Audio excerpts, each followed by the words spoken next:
Bismillahirrahmanirrahim. Today we are going to discuss the last topic of our discussion of the respiratory system as well as our journal histology. Alhamdulillah. This is the lung. So our topic is the lungs. You know they are paired organ. We have to go back again towards the trachea. The trachea is going to divide into two. The two primary bronchi or principal bronchus, each on one on each side, you can say. Now you can see there is another diagram showing it. What is gonna happen that this trachea give rise to the right principal bronchus, the green colored, stouter, shorter, wider and more vertical, as compared to the left, which is doing the horizontal course and is longer.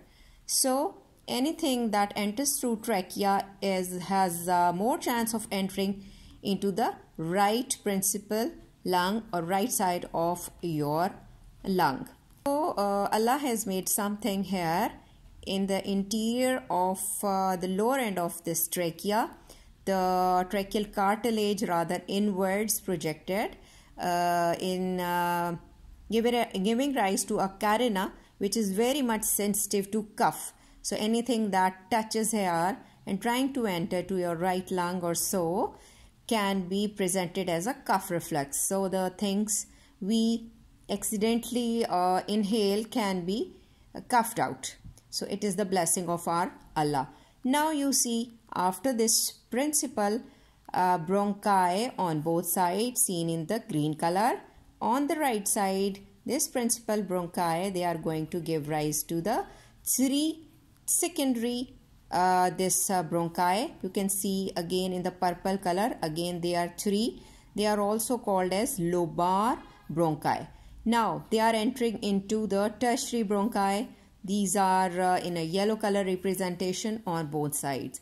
It means main trachea giving rise to bronchus, primary, secondary and tertiary, and then they are supposed to give rise to the minute bronchioles. Initially the terminal bronchus is giving rise to the terminal bronchioles, and from here onwards they are giving rise to the respiratory bronchioles, and this is the area where we are supposed to take part in the real gas exchange. So come towards the gross tissue of the lung. The right lung is divided into the upper lobe, the middle lobe and the lower lobe. You can see these fissures that divides. Right is being divided into three, and if you focus on the left has got the upper and the inferior, superior or inferior by this fissure. This is called the lingula, because this is a place here where heart has to be adjusted. So 2 here, 3 here.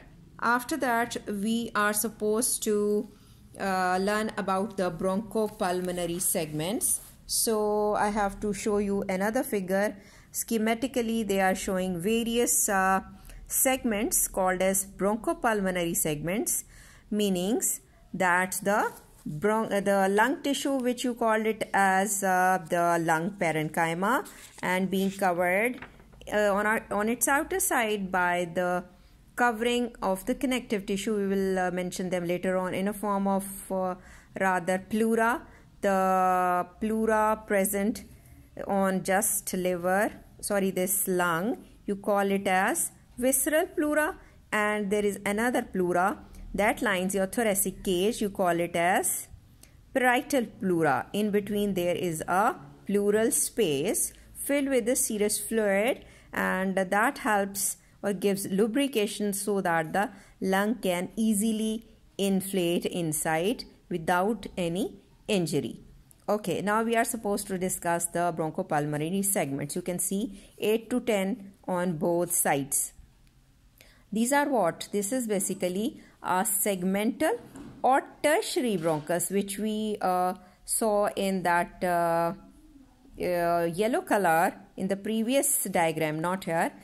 The tertiary or segmental bronchus and the lung parenchyma or tissue or lobular part, They comprise or constitute the bronchopulmonary segment. It is said that each segment has got its own blood supply, predominantly artery, covered with a connective tissue septa, and is basically continuous with the visceral pleura.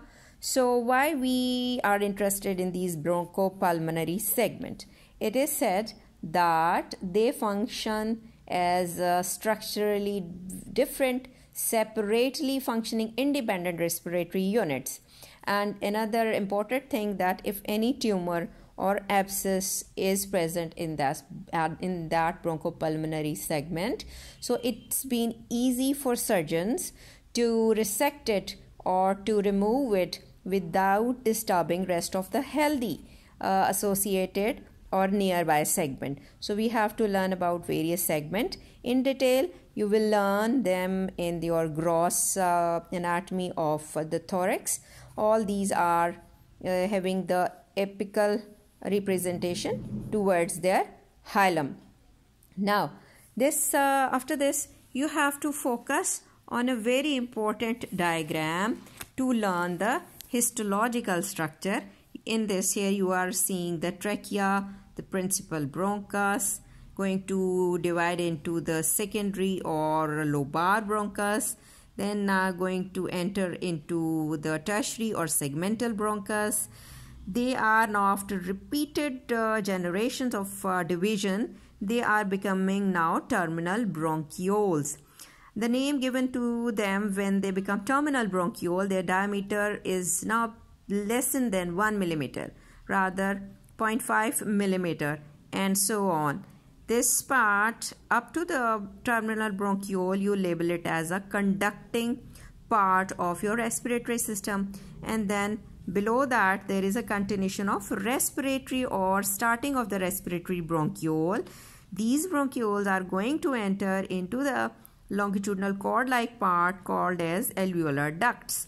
These ducts are having so many alveolar sacs and a small grape-like alveoli in between, and the cavity inside is called as atria. So you must imagine them as a bunch of grapes, and this is the place of the alveoli where real gas exchange takes place. So now these all are the part of intrapulmonary segments of your bronchial tree.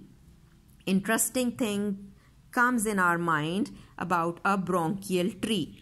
It is resembling with that of a tree, but inverted one. Can you see? If I make it upside down, think that this is the base region or a floor where you see the trunk of a tree.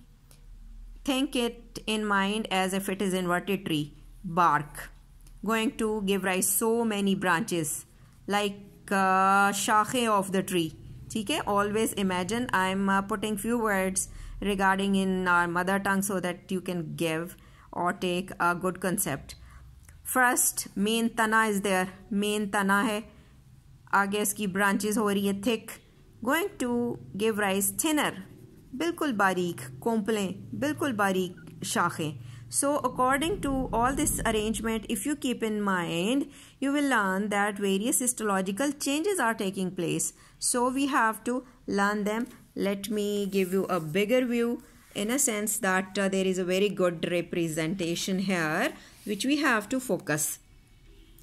This main principal bronchus on both sides are being lined with the epithelium, respiratory epithelium, you can see, which is pseudostratified columnar ciliated epithelium, and we are reaching up to the this tertiary bronchus. Epithelium is now becoming simpler and simpler, and when you enter into the terminal bronchiole, it is becoming simple columnar to cuboidal one. Later on you see how finer they are, and now it has become a simple thin attenuated simple squamous epithelium. So it means that the pseudostratified pattern is going to become simpler and simpler in your alveoli where real gas exchange has to take place. Think Allah has made everything very perfectly and according to the need. Where the stouter structures are lying, thick, takatwar, they are putting Allah has placed a pseudo epithelium with so many cells. When there is a exchange mechanism is supposed to, he has placed a thin squamous single layer of epithelium, जैसे कि बारीक एक कपड़ा हो दरमियान में जाली की तरह का, to allow the diffusion process to take part very frequently easily. अगर यहाँ पे स्ट्रेटिफाइड लेयर होती, सूडो होती, तो it couldn't be possible to function the structure as Allah has made them. Now, after the epithelium, how it is going to become simpler, we have to concentrate on this yellow line. This is showing the number of goblet cells. Goblet cells are much more and becoming lesser and lesser until you reach this terminal bronchiole. Before that, no more goblet cells are required. They are not present. And another thing, concentrate on here, which is the representation of gland, which are seromucous simple branch tubuloacinar. They are also going to end here at the this after this when we are supposed to enter into the terminal bronchiole. These glands are also going to be ending. Now we can see the cartilage, which we see very well formed in the form of rings. Hyaline cartilage. Here we also can observe in the ring forms, they are becoming now irregular plates. Rather, you can see chunks or pieces of it. It means the cartilage is also going to be ended up to here, up to this segmental or tertiary bronchus. So remember the mnemonic, the G, the goblet cell, another G, the glands, and H. HGG, you can make a ratta, that these three things are going to end up to this tertiary bronchus level. No more cartilage is there. No more glands are there. No more this goblet cells are there. So what comes next? What is there to support them? What is there? We are looking into another representing line, that is about the smooth muscles. Smooth muscle, yes, are well formed around all the layers. The trachea, we learned the trachealis. Later on there is a layer of smooth muscles. What about the smooth muscles? They are arranged spirally interwoven all around these bronchi. Why? Because this has to contract vertically and in the width wise. So the interwoven and spiral arrangement of the smooth muscles allow them the well contraction during inspiration and expiration process. So this smooth muscle line is there, but is going to be thinner and thinner, and finally they are just present as a this knob-like projections in the inner cavity of this alveolar ducts. You can see over there as a knob-like projection inside. When you see the slide portion, I will also show you. So see, the muscles are through and through coming downwards, entering up to this level where the alveolar ducts are. It means alveolar duct level is being covered with the smooth muscles. Then what comes next for the safety and security of the alveolar sacs, alveoli? Here, concentrate on another line, this purple one, that shows the presence of elastic fibers and the reticular fibers. These fibers are coming in the interconnective tissue septa, and they are rather seems to replace the smooth muscles and are present around the alveoli to give the supportive function, to give the protective function. How? When they are supposed to inflate, like imagine a balloon, you are putting air in it. If there are no elastic and reticular fiber around, they may burst. It means that the collapsing nature or bursting nature can be prevented by Allah due to the presence of this elastic and the reticular fiber, because we see the smooth muscles are ending up into the alveolar duct region. So this map will help you a lot. I will give you a clear picture of this map so that you will learn them in a very well way. If examiner asks you a question where the cartilage is going to end, where the glands are going to end, where the goblet cells are going to end, and where this epithelium is going to be finer. Is it same on the both ends or alveoli? So you have to answer confidently after memorizing this chart and memorizing the this very important topic of the lung. And after that we have to now focus on some other important thing. We have already learned that if you consider this bronchial tree, which we said inverted tree hai, and this resemble with a honeycomb appearance. Bronchial tree, they divide into extrapulmonary, intrapulmonary. Extrapulmonary means that is a part which is outside the lung tissue, and inside all it was called as intrapulmonary. Layer wise, if you see, so I have to show you the diagram on the D Fiore so that you will see what these layers mean. Here focus on this histological view. This is a cut section. You can see this is the epithelium, which is pseudostratified columnar ciliated. Below it, the second part of mucosa is the lamina propria, and you see the interwoven spirally arranged muscles. So from here towards here, this is the mucosal lining of your main principal bronchus. Or next to it, you have got this submucosa having the seromucous glands in it. Lamina propria is also having the glands in it. These both glands, they function to lubricate the lung tissue. Next, you see the plates of these hyaline cartilage. You see a complete ring in the trachea. Now you can see the plates. They are discontinuous but are present here. And on its very outer side, you can see the outer covering as the adventitia. Blood vascular system is definitely around it. Now you can see this is honeycomb appearance. All the alveoli are seen in a cut section form. They act as a sponge like, जैसे कि आप एक sponge को नचोड़ें और उससे blood निकल आए. So the spongy appearance of the lung is by all these alveoli giving a honeycomb appearance. They are showing here the respiratory bronchioles. Some lymphatic nodules are over there, and you can see the smooth muscle rim around this epithelium, which has become the simple cuboidal. Now you can see other views. When I will send you the picture, you can have the detailed view of it, that how the lung tissue seems to be. After that, we have to focus on this alveolar level, where the real gas exchange take place. There are three types of epithelial cell in this alveoli. Number one is the type 1 alveolar cells. You call it type 1 pneumocytes. They are covering the 95%. And then there is another variety of the cell which you label it as the type 2 alveolar cells.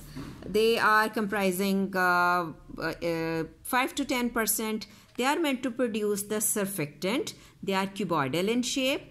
The type 1 were in squamous, simple squamous shape, and the type 2 were cuboidal in shape.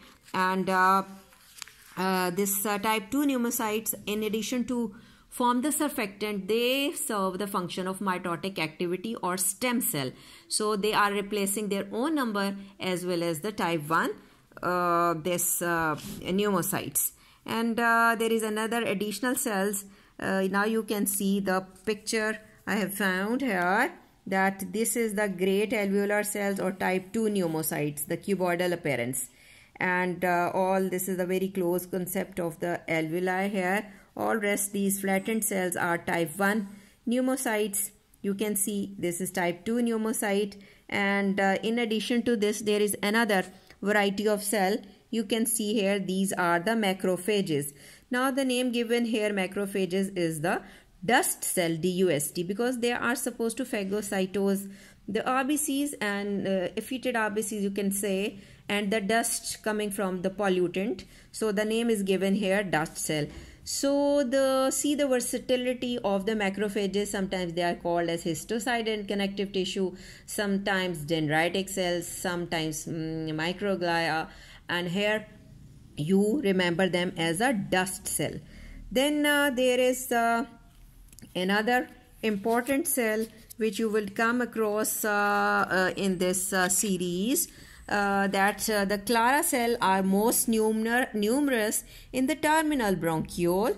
What they are meant for, they have to do the important function. They first secrete the lipoprotein, or rather also meant to secrete as a content of the surfactant. So like type 2 pneumocyte, they are supposed to secrete surfactant. And what surfactant is going to do? It decreases the surface tension. They also function sometimes as a stem cell. They also produce a protein which protects your the alveoli from the toxin and pollutant effect or inflammatory effect of the dust all around inside.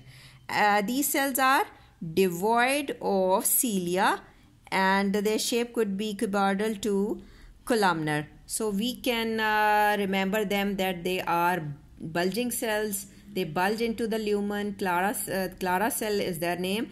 Another name which is called as club cell is also given to these Clara cells. So if somebody asks you what Clara cells are, you call them as a club cell.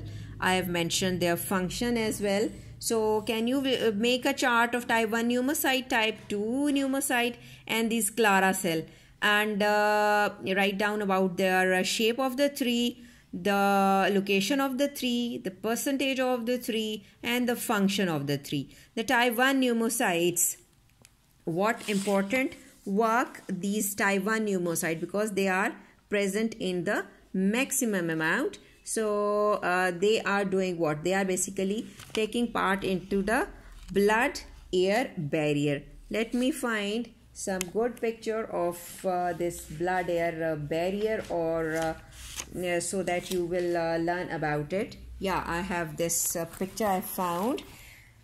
Now you know that this all the alveoli are associated with the blood vessels nearby, so that the air into the alveoli and the blood carrying the oxygen in it, the diffusion process has to take place. The CO2 is supposed to come out and oxygen is supposed to come in through the simple squamous epithelium. So blood-air barrier is formed by what?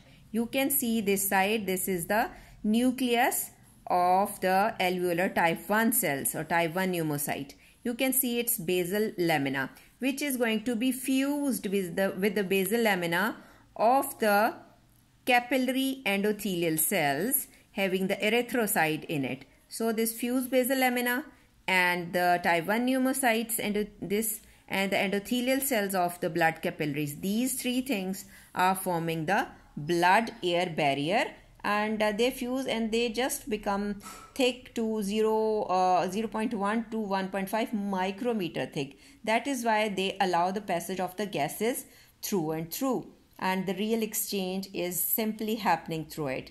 Now we finish with it, and I'll send you some pics to let you have better understanding of the topic. Thank you very much.